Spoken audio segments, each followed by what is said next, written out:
All right, everyone, get ready, because today we were diving deep into Society 3.0. Yeah. Not just like the general concept, though, Right. but like the specific predictions Yeah. laid out in this book Okay. called Society 3.0 V2.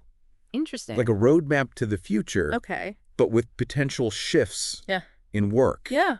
education, even spirituality. It's definitely more thought-provoking than your average roadmap, that's for sure. Yeah. And I think what's important to remember is that these are predictions, Right. not guarantees. Of course. But I think what makes it so interesting is that it takes what we're already seeing, like AI, biotech, the way we live online, Yeah. and it extrapolates those trends in some really fascinating ways. Okay, so to get us all oriented, Okay. the book lays out these 3 phases of societal evolution. Okay. So it's like Society 1.0 is all about agriculture Yeah. and close-knit communities. Yeah. Right? And then we zoom into Society 2.0, which is basically us now. Us, hyper-connected. It's grappling with global issues. Yeah. But where does that leave us heading? What is this Society 3.0 Right. they're predicting? Well, the fascinating thing here is that it's not just a complete technological takeover, Okay. like you see in some dystopian sci-fi. Yeah. Instead, Society 3.0, as they envision it, blends technology with human values. Interesting. So they actually see a shift towards sustainability, well-being, maybe even a deeper sense of interconnectedness Wow. than we have now. Even with all our online platforms. Exactly. Okay, so it's not all doom and gloom, robots taking over. No, no. Got it. Yeah. But let's get specific. Heck. What kind of changes are we talking about here? What would everyday life actually look like in Society 3.0? Well, get ready to say goodbye to the traditional 9-to-5 grind. Okay. The book predicts a major upheaval in the world of work and the economy, Okay. largely due to the rise of automation and AI. Yeah. So think robots managing entire factories, AI writing code. All those tasks that humans currently do could be handled more efficiently by machines. Whoa. So like entire job sectors could just vanish. Potentially. That's pretty unsettling. Yeah. What happens to all those people? Well, that's a key point that they address. Okay. It's not just about technology replacing jobs. It's about a potential shift in the kinds of jobs that are valued. Okay. So the book suggests that instead of these traditional roles, Society 3.0 might see a surge in purpose-driven careers. Interesting. So think environmental conservation, caregiving, artistic endeavors. Okay. The focus might move away from just earning a paycheck to contributing something meaningful to society. So it's like a whole redefinition of success, not just how much money you make, Right. but what impact you have on the world. Exactly. That's a pretty radical departure from our current mindset. It is, and you know what? This shift in values, they say, it even trickles down to education. Really? Yeah, so forget like cramming for standardized tests. They predict personalized and adaptive learning will take center stage. Okay. Imagine AI tutors tailoring lessons to your specific needs, learning at your own pace. That's a far cry from the one-size-fits-all classroom I remember. Right. What about college? Would people even need a traditional degree Yeah. in Society 3.0? That's where it gets really interesting. Okay. They actually predict a move away from degrees towards skill-based credentials and micro-certifications. So you can think of it like building a personalized skill tree, Interesting. proving you can actually do something, not just that you sat through 4 years of lectures. Oh, so it's about becoming a lifelong learner, constantly adapting, Yes. picking up new skills as the world changes. Exact. Which makes sense, especially with technology evolving so rapidly. Yeah, and speaking of adapting, Yeah. they also predict a pretty dramatic overhaul of healthcare. Oh, really? Yeah, so forget reactive medicine. Society 3.0 is all about being proactive. Imagine wearable tech constantly monitoring your vitals, AI flagging potential issues before you even feel sick. Wait, so no more waiting until you're already feeling awful to see a doctor? Right. That's kind of amazing. Yeah. What about treatments? Do they talk about Yeah. any advancements there? They do, and it gets pretty sci-fi. Okay. They predict personalized treatments based on your specific genetic data. Wow. Imagine a world where medication is tailor-made for your DNA. Wow. Minimizing side effects and maximizing effectiveness. That's mind-blowing. Yeah. It makes current medicine seem almost archaic in comparison. Right. And it's not just about individual health. They also look at the bigger picture. like how cities and urban planning will have to evolve in Society 3.0. Okay, so picture this. I'm walking down the street Yeah. in a Society 3.0 city. Okay. What's different? Well, for starters, it's probably eerily efficient. Okay. So think smart cities powered by AI and the Internet of Things. Sensors are monitoring everything from traffic flow to pollution levels. Wow. Adjusting systems in real time to optimize resource use. Interesting. And those sleek buildings all around you, probably designed with green architecture and modular construction. Okay. Adapting to changing needs, minimizing environmental impact. It sounds like a city that's constantly learning and evolving, kind of like the people living in it. That's a great way to put it. And this focus on sustainability, it extends beyond cities. Okay. They predict a future where climate change awareness isn't just a trendy hashtag, but a driving force in how Society 3.0 operates. So we're talking beyond just electric cars and solar panels. Definitely. Okay. They envision a world where technological solutions like carbon capture are viable, renewable energy is the norm, and there's a genuine sense of global responsibility when it comes to environmental stewardship. That sounds pretty utopian. Yeah. I'm always a little bit skeptical about how they'd actually implement such massive changes. Yeah. What about governments? Would they even be able to handle this kind of shift to Society 3.0? That's where things get really interesting. Okay. The book predicts a pretty radical shift in how we govern ourselves, moving away from centralized power structures towards more decentralized models. Interesting. Think blockchain technology, ensuring transparency in government, voting systems that are virtually tamper-proof. Wow. And citizens having a more direct say in how things are run. So less bureaucracy, more direct democracy. Yeah.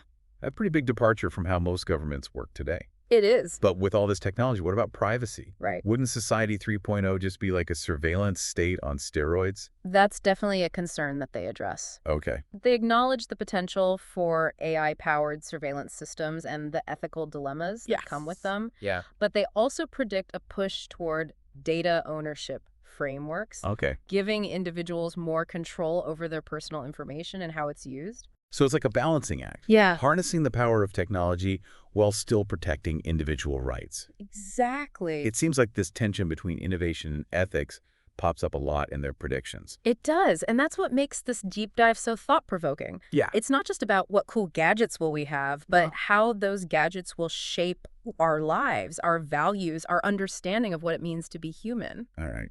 I'm definitely hooked. Good. But before we get too deep into the philosophical stuff, there was something in the intro that really caught my attention. Okay. They mentioned spirituality. Yeah. How does that even fit into a super high-tech future? That's where the book gets unexpectedly insightful. Okay. They predict this sort of merging of ancient wisdom with modern technology. Okay. Imagine personalized spiritual practices delivered through digital platforms, virtual communities for meditation, even AI-powered guides for self-discovery.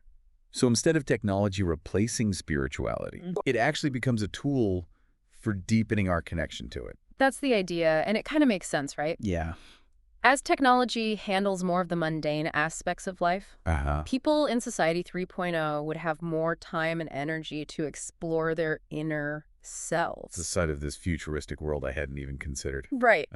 And that's just the tip of the iceberg. Really? There's a whole section on human augmentation where they talk about brain-computer interfaces blurring the line between human and machine. Brain-computer interfaces. Yeah. Like straight out of the Matrix. Yeah. Okay, I need to hear more about this. Well, hold on tight, because in the next part of our deep dive, we're going to explore the truly mind-bending possibilities of human augmentation. Okay. And the philosophical dilemmas that come with it. All right, I'm ready. Let's dive deeper. Let's do it. Picking up where we left off, let's talk about these brain-computer interfaces. Okay. Or BCIs, as they're called for short. Okay. And the book doesn't just mention them in passing. They lay out this future where they're almost as commonplace as smartphones are now. Okay, so I'm picturing something like those Neuralink implants I've seen in the news. Yeah. But how would everyday people actually use BCIs in Society 3.0?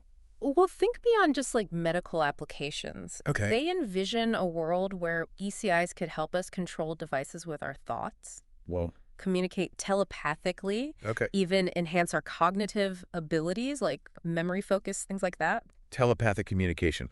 That sounds straight out of a sci-fi novel. Yeah. But wouldn't that completely change how we interact with each other? Yeah. What happens to good old-fashioned conversation? That's one of the big questions they raise. Yeah. It's not just about the technology itself, but those potential societal shifts that it could trigger. Yeah. Would we still need language as we know it? Right. What would happen to nonverbal cues, body language, Yeah. all those things that we rely on now to understand each other? It's almost like BCIs would open up this whole new dimension of human interaction. But at the same time, maybe close off some of the ways that we connect now. Yeah. It's a bit of a mind bender. It is, and it's a great example of how the book goes beyond just like listing predictions. It really makes you grapple with those unintended consequences, the ripple effects of these technological changes. All right, so BCIs are mind-blowing. Yeah. But let's get back down to Earth for a second. Okay. We were talking about smart cities earlier. Right. What else do they predict about how we'll live in Society 3.0? Well, one prediction that really caught my eye was this concept of virtual nations. Virtual nations. Yeah, so imagine these online communities Okay. evolving to a point where they have their own distinct identities, governance structures, even economies. Right. It's like the digital world bleeding over into the real one in a way we haven't seen before. So it's not just about living in a physical city. Right. But also belonging to these online communities that function almost like countries. Would that change our sense of national identity? That's exactly what they explore. Yeah. This potential blurring of physical and digital borders. Right. Would people feel more loyalty to their virtual nation than their actual country? Yeah. How would these virtual nations interact with existing governments? Interesting. It raises a ton of questions about citizenship, governance, even what it means to be part of a community. It's almost like these virtual nations could become havens for people who feel disenfranchised or disconnected from traditional power structures. A place to find like-minded individuals and build something new. That's an interesting angle. Yeah. And it speaks to this idea that Society 3.0 isn't just about technology. Right. It's about how people use that technology to shape their lives, create new forms of connection. Speaking of connection, you mentioned earlier that Society 3.0 might be even more interconnected than we are now, despite our always online world. Right. How's that even possible? Well, they point to a few things. First, the sheer speed and accessibility of information. Okay. Think ultra-fast internet, potentially even global wireless networks, connecting everyone and everything. Yeah. Then there's this rise of immersive technologies. Yeah. Virtual and augmented reality becoming so sophisticated that they blur the lines between the physical and digital worlds. Okay. I can see how that would create a sense of interconnectedness. Yeah. Like the whole world is just a click away. But wouldn't it also be overwhelming? Oh, absolutely. I can barely keep up with my notifications now. That's where they predict the sort of counter-movement emerges. Okay. This renewed appreciation for authenticity, slowing down and connecting with the real world. Okay. So think digital detox retreats off-grid communities. Even like a resurgence of traditional crafts and practices. So it's like a pendulum swing. Yeah. We push the boundaries of technology and interconnectedness, then pull back and rediscover what it means to be human in a world that's increasingly digital. Exactly. And that brings us to another fascinating prediction. Okay. The merging of technology and spirituality that we touched on earlier. Right. They envision this future where virtual reality isn't just for gaming, but for creating these immersive spiritual experiences. Right. Imagine meditating in a virtual forest or taking a virtual pilgrimage to a sacred site on the other side of the world. So technology actually becomes a tool for deepening our spiritual practice, not replacing it. That's the idea, and they go even further. Okay. Predicting the development of AI-powered spiritual guides. AI-powered spiritual guides. Yeah, so algorithms that can analyze your beliefs, your values, your goals to offer this personalized guidance on your spiritual journey. A virtual guru in my pocket. Right. Sounds a bit strange, but I guess if people are already using apps to track their fitness and meditate, why not spirituality too? Right, and it raises some interesting questions about the nature of faith and belief. Would people trust a machine to provide spiritual guidance? Right. How would traditional religious institutions adapt to this kind of technological integration. It's definitely uncharted territory. Yeah. And it makes me wonder, with all this talk about technology and spirituality, does the book ever address the future of, like, art and creativity in Society 3.0? Oh, absolutely. Okay. And this is where things get particularly mind-bending. Okay. They predict the rise of AI-generated art. AI-generated art. Yeah. Okay. Algorithms creating music paintings, even literature. Wow. That's indistinguishable from human-made work. AI artists. Wait, so wouldn't that make human creativity obsolete? Right. What happens to artists, musicians, writers? Yeah. All those people who express themselves through their work. That's one of the big philosophical dilemmas that they grapple with. Okay. They suggest that AI-generated art might not replace human creativity, but rather force us to redefine what creativity even means. Would we value art differently if we knew a machine made it? Right. Would it spark new forms of artistic collaboration between humans and AI? It's almost like AI could become a new tool in the artist's toolkit, expanding the boundaries of what's possible. But I can also see how some people would find it unsettling. Oh, yeah. Like machines are encroaching on something that's inherently human. Absolutely. And that tension is what makes this topic so fascinating. Yeah. It's not about picking sides, human versus machine, but about exploring this uncharted territory where technology and creativity intersect. All right, so we've covered a lot of ground here. Yeah. From brain-computer interfaces to virtual nations, AI artists, spiritual algorithms. Yeah, it's a lot. It's clear that Society 3.0, as the book envisions it, would be a pretty wild ride. For sure. But amidst all this technological upheaval, I'm curious about something. Okay. What do they say about the more practical aspects of life? Things like transportation, healthcare, even the environment. They delve into all of that. Okay. And it's equally fascinating. Okay. In fact, they argue that those seemingly mundane areas are where some of the most profound changes might occur. Okay, I'm intrigued. Yeah. Let's dive into those practicalities in the next part of our deep dive. Let's do it. Okay, so we've talked about some pretty mind-blowing concepts like those virtual nations and AI artists. Right. But now I'm curious about how Society 3.0 would handle the more, the more grounded. Yeah, like the grounded aspects of life. Right. What does the book say about things like transportation, healthcare?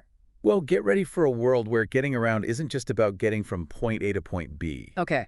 It's about a seamless, interconnected experience. Okay. So they predict a future where electric and hydrogen-powered vehicles are the norm, and self-driving cars, buses, even delivery drones are commonplace. Okay, so picture this. I'm running late for a meeting across town. Right. What's my Society 3.0 commute like?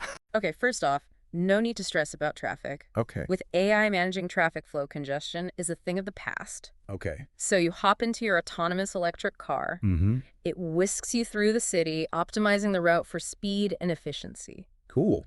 And while you're en route, your car is actually communicating with the city's smart grid. Wow. Contributing energy back to the system during braking. Wait, so my car is powering the city? In a way, yeah.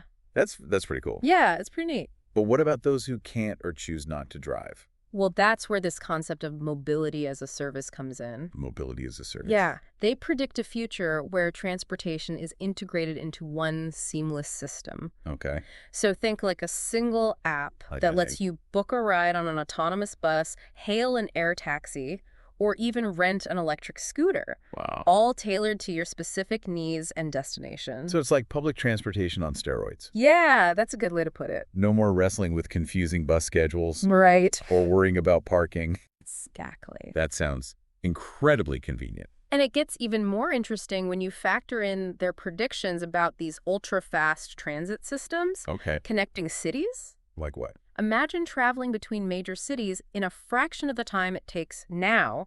Wow. Thanks to advancements in high-speed rail or even Hyperloop technology. That would revolutionize commuting and long-distance travel for sure. It would. But with all this focus on speed and efficiency, Yeah. does the book address sustainability at all? Oh, yeah. What about the environmental impact of all these vehicles? That's a key point that they emphasize. So, Transportation in Society 3.0 isn't just about convenience. Right. It's about sustainability. Okay. They predict a shift towards a circular economy where vehicles are designed for easy disassembly and recycling, Okay. minimizing waste and resource depletion. So it's like a whole ecosystem of interconnected systems. Yeah. Smart cities, smart grids, smart transportation, all working together to create a more sustainable and efficient future. That's the idea, and this focus on sustainability and interconnectedness extends to healthcare as well. Really? They predict a future where healthcare is not just about treating illnesses, but about optimizing health and well-being throughout our lives. I'm picturing myself in like Society 3.0 doctor's office. Okay. What's different? Well, for starters, it might not be a traditional office at all. Really? They predict a rise in virtual healthcare. Oh, wow. With AI-powered diagnostics and remote monitoring, allowing doctors to provide care. Okay. From anywhere in the world. So no more sitting in crowded waiting rooms. Hopefully not. I'm already liking this future. Yeah. But what about those times when you actually need to see a doctor in person? Even then, things are pretty different. They envision a world where wearable technology is constantly monitoring your health, providing real-time data to your healthcare providers. Wow. Imagine your smartwatch detecting early signs of a heart condition or an infection. Before you even experience symptoms. That's incredible. It's like having an early warning system for your health. Exactly. But what about treatment? Yeah. Do they talk about any advancements in that area? They do, and it gets pretty sci-fi. Okay. They predict personalized treatments based on your specific genetic makeup. Okay. Minimizing side effects and maximizing effectiveness. Wow.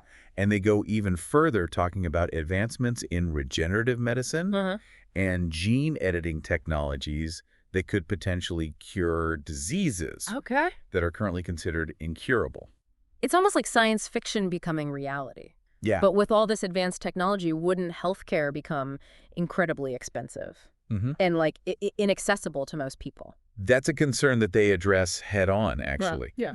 They argue that in Society 3.0, healthcare won't be a luxury reserved for the wealthy. Okay. It'll be a fundamental human right accessible to everyone, regardless of income or social status. That's a very hopeful vision. It is. But how do they propose making that happen?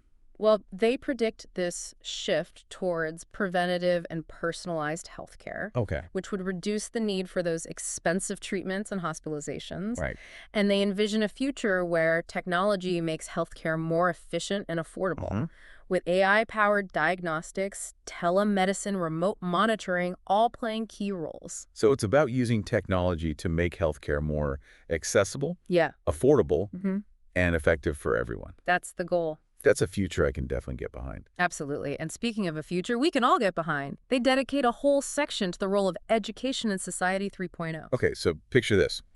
I am a student in a Society 3.0 classroom. Okay. What's my learning experience like? Well, forget those rows of desks and boring lectures. Okay. They predict a future where education is personalized, engaging, and tailored to your individual needs and interests. Interesting. Imagine these AI-powered learning platforms that assess your strengths and weaknesses, create customized learning paths that help you reach your full potential. So no more feeling lost in a classroom full of students, all learning the same thing at the same pace. Exactly. That's a huge improvement. It is, but what about like the social aspect of school? Right. Wouldn't kids miss out on interacting with their peers? Yeah. Well, that's where they predict a blending of online and in-person learning. Okay. Imagine virtual classrooms that allow students from all over the world to collaborate on projects, share ideas, and learn from each other.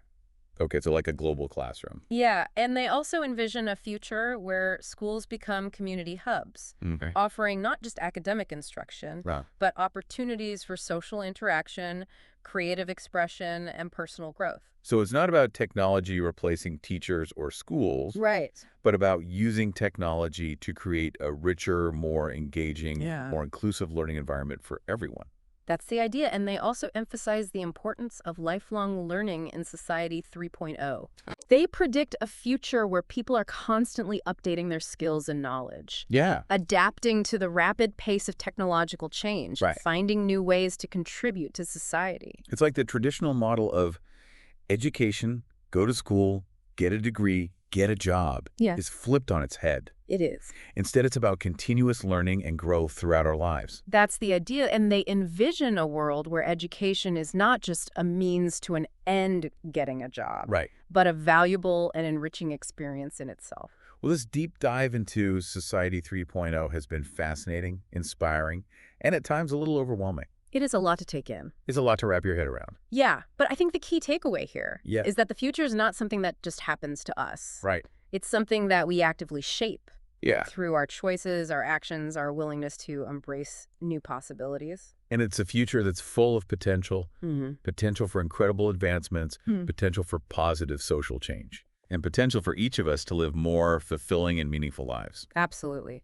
So as we move forward into this uncharted territory, let's remember to approach it with curiosity, compassion, and a commitment to creating a future that benefits all of humanity.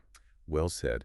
And on that note, I want to thank you for joining us on this deep dive into the world of Society 3.0. It's been a pleasure exploring these ideas with you. And to our listeners, we encourage you to keep exploring, keep questioning, and keep imagining the possibilities.